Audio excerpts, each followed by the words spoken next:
الدین الخالص. السلام علیکم ورحمۃ اللہ وبرکاتہ.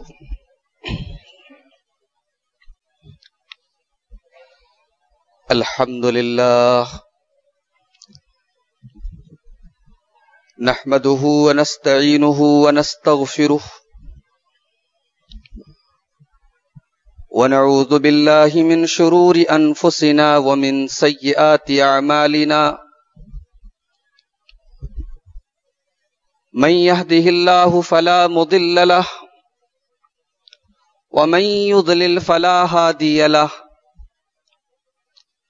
واشهد ان لا اله الا الله وحده لا شريك له واشهد ان محمدا عبده ورسوله. يا ايها الذين آمنوا اتقوا الله حق تقاته ولا تموتن الا وانتم مسلمون. يا ايها الناس اتقوا ربكم الذي خلقكم من نفس واحدة وخلق منها زوجها وبث منهما رجالا كثيرا ونساء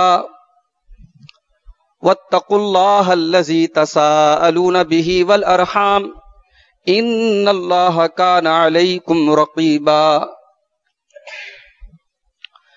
يا أيها الذين آمنوا اتقوا الله وقولوا قولا سديدا يصلح لكم أعمالكم ويغفر لكم ذنوبكم ومن يطع الله ورسوله فقد فاز فوزا عظيما. اما بعد فإن خير الحديث كتاب الله وخير الهدي هدي محمد صلى الله عليه وسلم وشر الأمور محدثاتها وكل محدثة بدعة وكل بدعة ضلالة وكل ضلالة في النار. أعوذ بالله من الشيطان الرجيم. بسم اللہ الرحمن الرحیم. یا ایہا الذین آمنوا کتب علیکم الصیام کما کتب علی الذین من قبلکم لعلکم تتقون. علماء کرام، محترم بزرگوں، نوجوان ساتھیوں، پیارے بچوں، ہمارے گھر میں جب کوئی بڑا مہمان آتا ہے تو ہم بڑا اہتمام کرتے ہیں، اپنے گھر کو سجاتے ہیں، مہمان کی پسند کے حساب سے ہم پکوان بناتے ہیں. مہمان جتنا بڑا ہو ہمارا اہتمام اتنا زیادہ ہوتا ہے.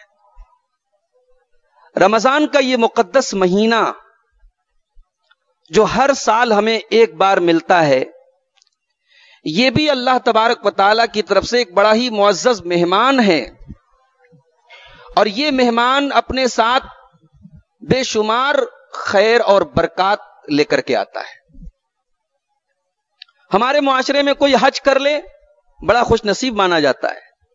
بھائی اس نے حج کر لیا، اس نے اللہ کے گھر کی زیارت کر لی، اس نے عمرہ کر لیا.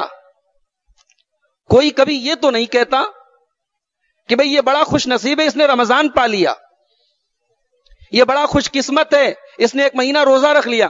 کوئی یہ نہیں کہتا، کیونکہ رمضان کی وہ اہمیت، وہ قدر و قیمت ہمارے ذہن میں نہیں ہے جو ہونی چاہیے. بھائیوں، ہم خوش نصیب ہیں، اور ہم انشاءاللہ خوش نصیب ہوں گے اگر ایک اور رمضان ہماری زندگی میں آیا.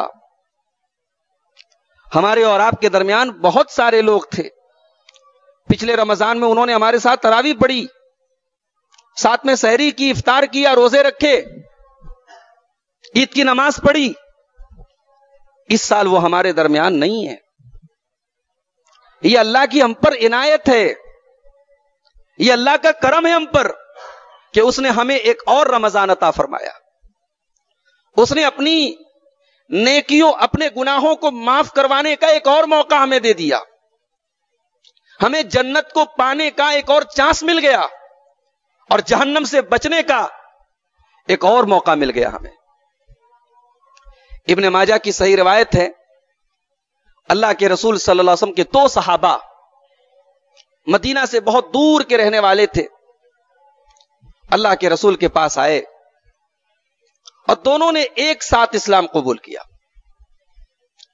لیکن دونوں میں ایک صحابی تھوڑے محنتی تھے. بھئی ایسا ہوتا ہے، ایک آدمی زیادہ محنت کرتا ہے، ایک آدمی کم کرتا ہے. یہاں محنت سے مراد وہ کام دھندا والی محنت نہیں ہے، محنت سے مراد دین کے کاموں میں آگے رہنے والی محنت. بہت سارے نوجوان ہیں، کوئی دین کا کام آ جائے آگے آگے رہتے ہیں، اور کچھ بیچارے ایک دم پیچھے بیٹھے رہتے ہیں. تو حضرت طلحہ جو اس حدیث کے راوی ہیں کہتے ہیں کہ ان دونوں صحابہ نے ساتھ میں اسلام قبول کیا. ایک گاؤں سے تھے، ایک علاقے سے تھے، لیکن ایک محنتی تھا، ایک تھوڑے کم محنتی تھے. ایک دین کے معاملے میں آگے آگے رہتے تھے، ایک تھوڑے پیچھے پیچھے رہتے تھے. تو جو صحابی محنتی تھے وہ اللہ کی راہ میں لڑتے لڑتے شہید ہو گئے، اور جو دوسرے صحابی تھے جو دین کے معاملے میں اتنے فاسٹ نہیں تھے، اتنے تیز نہیں تھے جتنے پہلے والے تھے، وہ 1 سال کے بعد طبعی موت، نیچرل طریقے سے ان کی موت ہوئی، ان کی وفات ہوئی. وہ شہید نہیں ہوئے. پہلے والے شہید ہوئے، یہ طبعی طور پر، فطری طور پر ان کا انتقال ہو گیا. اب حضرت طلحہ کہتے ہیں کہ میں نے خواب دیکھا، میں نے خواب دیکھا کہ میں جنت کے دروازے کے پاس ہوں، اور جنت کے دروازے سے ایک آدمی نکلا اور اس نے کہا کہ پہلے وہ آدمی جنت میں جائے گا جس کا انتقال 1 سال بعد ہوا تھا اور نیچرل طریقے سے ہوا تھا، اس کو پہلے جنت میں انٹری ملے گی. اس کے بعد پھر جو 1 سال پہلے شہید ہوا تھا اور جو دین کے معاملے میں آگے آگے رہتا تھا، اس کا نمبر آیا. پھر اس آدمی نے مجھ سے کہا، جو جنت کے اندر سے نکلا تھا، جو فرشتہ تھا، اس نے مجھ سے کہا کہ بھائی تم جاؤ، تمہارا ابھی جنت میں جانے کا ٹائم نہیں آیا ہے. حضرت طلحہ کہتے ہیں جب صبح ہوئی تو میں نے اپنا یہ خواب صحابہ کو بتایا، تو صحابہ کو بڑا تعجب ہوا کہ ایک آدمی دین کے کام میں آگے آگے رہتا تھا، اللہ کی راہ میں شہید ہوا تھا، وہ بعد میں جنت میں جا رہا ہے، اور ایک آدمی شہید بھی نہیں ہوا تھا، دین کے کام میں اتنا تیز بھی نہیں تھا، وہ پہلے جنت میں جا رہا ہے. تو بڑی عجیب بات ہے یہ. تو صحابہ کے درمیان یہ بات آپس میں گفتگو کا موضوع بن گئی کہ یہ بڑا عجیب و غریب خواب دیکھا حضرت طلحہ رضی اللہ تعالیٰ عنہ نے. یہ بات پہنچتے پہنچتے اللہ کے پیارے نبی جناب محمد الرسول اللہ صلی اللہ علیہ وسلم تک پہنچی. تو اللہ کے رسول نے صحابہ سے کہا کہ بھئی یہ بتاؤ تمہیں کس بات پہ تعجب ہو رہا ہے، تمہیں حیرانی کس بات پہ ہے؟ صحابہ نے کہا کہ اللہ کے رسول، ہمیں حیرانی اسی بات پر ہے کہ بعد والا پہلے جنت میں جا رہا ہے اور اللہ کی راہ میں شہید ہونے والا بعد میں جنت میں جا رہا ہے، اس کا درجہ تو اور بڑا ہونا چاہیے. اللہ کے نبی نے فرمایا الیس قد مکث بعدہ سنۃ، جس کا انتقال 1 سال بعد ہوا تھا، کیا اس نے 1 سال اور دنیا میں نہیں گزارا؟ ہاں اللہ کے نبی، 1 سال اس نے اور گزارا. وَأَدْرَكَ رمضان، کیا اسے زندگی میں 1 سال کا رمضان اور نہیں ملا؟ ہاں اللہ کے رسول، اسے 1 رمضان اور ملا.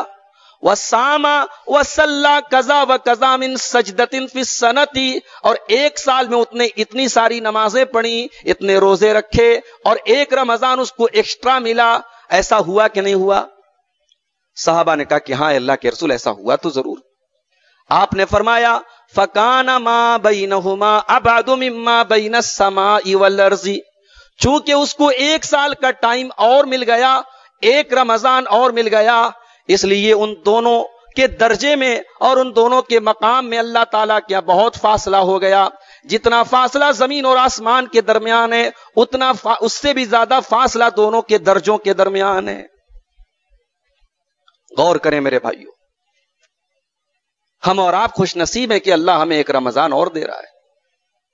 اس رمضان کو اگر ہم نے صحیح طریقے سے گزار لیا تو جو ہم سے پہلے چلے گئے ان کے اور ہمارے درجوں میں اتنی دوری ہو جائے گی جتنی دوری زمین اور آسمان کے درمیان ہے. تو یہ سب سے پہلی بات اپنے دماغ میں آپ بٹھا لیں اور اللہ کا اس پر شکر ادا کریں کہ اللہ تعالیٰ ہمیں ایک رمضان اور دے رہا ہے، اور دعا کریں کہ اللہ تعالیٰ صحت کے ساتھ، سلامتی کے ساتھ، عافیت کے ساتھ، نیکیوں کے ساتھ یہ مہینہ ہم سب کو گزارنے کی توفیق عطا فرمائے، آمین۔ رمضان کے مہینے میں نیکیوں کا جو ماحول ہم دیکھتے ہیں، نمازیوں کی تعداد میں اضافہ، قرآن کی تلاوت میں اضافہ، رات میں تراویح پڑھی جا رہی ہے، رمضان کے آخری عشرے میں اعتکاف کیا جا رہا ہے، شب قدر میں رات کے جاگ کے عبادت کی جا رہی ہے۔ یہ ماحول ایسے ہی نہیں بنتا ہے میرے بھائی، یہ ماحول اللہ تعالیٰ نے بنایا ہے۔ اللہ کے نبی صلی اللہ علیہ وسلم فرماتے ہیں کہ جب رمضان کی پہلی رات آتی ہے، صفدت الشیاطین، سارے شیاطین قید کر دیے جاتے ہیں، وغلقت ابواب النار، جہنم کے سارے دروازے بند کر دیے جاتے ہیں، ایک بھی دروازہ جہنم کا کھلا نہیں رہتا، وفتحت ابواب الجنہ، اور جنت کے سارے دروازے کھول دیے جاتے ہیں، ایک بھی دروازہ بند نہیں رہتا، اور ایک اللہ کی طرف سے پکارنے والا پکارتا ہے، یا باغی الخیر اقبل و یا باغی الشر اقصر، اے نیکی کی تلاش کرنے والے، اے اللہ کو راضی کرنے کی کوشش کرنے والے، اے نماز کی پابندی کرنے والے، اے تلاوت کی پابندی کرنے والے، تیرا مہینہ آ گیا، تو آگے بڑھ جا، وَيَا بَاغِيَ الشَّرِّ، اور اے گناہوں میں اپنی زندگی گزارنے والے، اللہ کو ناراض کرنے والے، اللہ کی نافرمانی کرنے والے، تو پیچھے ہٹ جا، یہ تیرا مہینہ نہیں ہے۔ یہ اللہ کی طرف سے پکارنے والا پکارتا ہے۔ اور اس کے بعد اللہ کے رسول فرماتے ہیں وَلِلَّهِ عُتَقَاءُ مِنَ النَّارِ، اور رمضان کے مہینے میں اللہ تبارک و تعالی کچھ لوگوں کی گردنوں کو آزاد کرتا ہے جہنم کی آگ سے، کچھ لوگوں کا نام طے کر دیتا ہے کہ اس رمضان میں اتنے لوگ جہنم سے آزاد کر دیے جائیں گے، وَذَلِكَ كُلُّ لَيْلَةٍ، اور یہ کام اللہ تعالی رمضان کی ہر رات میں کرتا ہے۔ تو میرے بھائی، وہ مہینہ ہمیں اور آپ کو ملنے جا رہا ہے،